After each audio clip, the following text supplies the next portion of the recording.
So let's cover an additional step that you need to take when you're applying any StreetBond waterborne product to bare concrete. So that means StreetBond 150, StreetBond 120. When you're applying any of these products to bare concrete, you must prime the concrete. Today, we're going to use a product called QS Primer, which is a solvent-based sealer that penetrates into the bare concrete to create adhesion for the top coat. So I've got all of the products that I need for this job right here in front of me. The QS Primer is a two-part component. It consists of a part A and a part B, both of equal volume. Very, very important when you are using this product, you have to realize the part A and the part B look exactly the same. The only way to tell them apart is on the label. In very small letters, it will say part A and part B. So the first thing you're going to want to do is confirm that you have the correct components before you begin.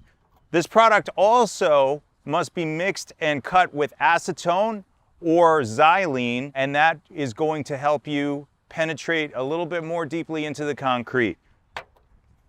We're going to drill mix the product. The mixing blade that we're going to use is commonly known as a Jiffy mixer. It looks like this. This is what we prefer because a mixing blade like this does not whip any air bubbles into the product. We're also going to need a clean, empty bucket in order to catalyze the product. So quick note about temperature. Just like with any other StreetBond product, you want to make sure that you have a surface temperature, an ambient temperature, and a product temperature between 50 and 90. So when you're applying the product, we need a temperature of 50 and rising, not to exceed 90 degrees Fahrenheit. So surface temperature, temperature of the substrate. You can use your infrared thermometer to shoot the substrate and make sure that it is within range. Ambient temperature, you can just check on your phone. And product temperature, you want to make sure that that is also within range. You can use your infrared thermometer to take the temperature there. A lot of times, folks tend to leave and store products maybe in their van, in their truck overnight, and when they get to the job, they don't realize that the product may be too cold if it's left outside, or in some climates, the product may actually be too warm.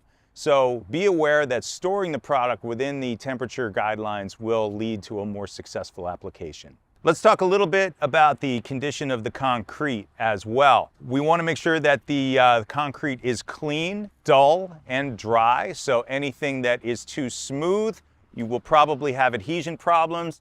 This concrete has been troweled and broomed, so it is perfectly rough in order for us to successfully apply the product. It's been cleaned, and we haven't had rain in a few days, so it is definitely dry. Concrete also, if it's brand new concrete, would need to cure for a minimum of 28 days in order to bring the pH level down to an acceptable range for product to be able to stick to it. So before we get going as well, just want to note that you should make sure that you have your proper PPE. As I mentioned, this is a solvent-based product. Big warning label on the other side of the can. It is flammable, so always make sure that you take proper precautions. You want to wear your eye protection, you want to wear your gloves, and of course you want to wear your N95 mask.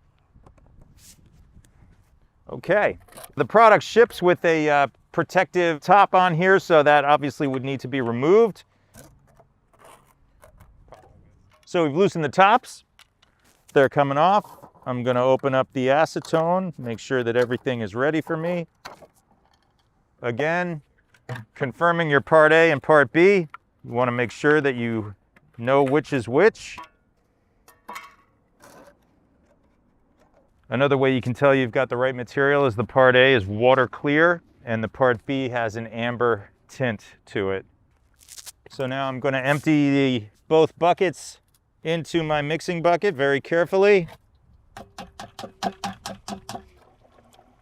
And I'm going to drill mix this at a relatively slow speed.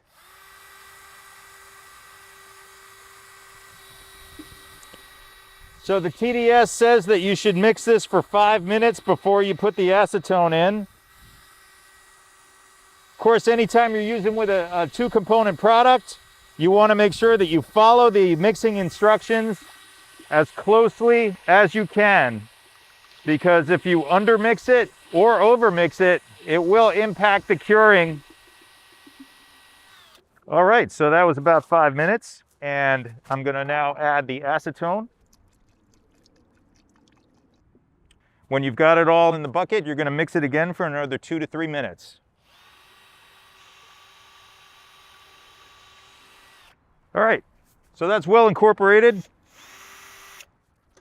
Let's talk a little bit about something called induction time or sweat-in time. With this particular product, it needs to sit in the bucket and catalyze before it can be used. There is a 30-minute period where you just have to let it sit in the bucket before you apply it. And again, that's called induction time. So we're gonna go ahead and take that half an hour, and we'll see you back here.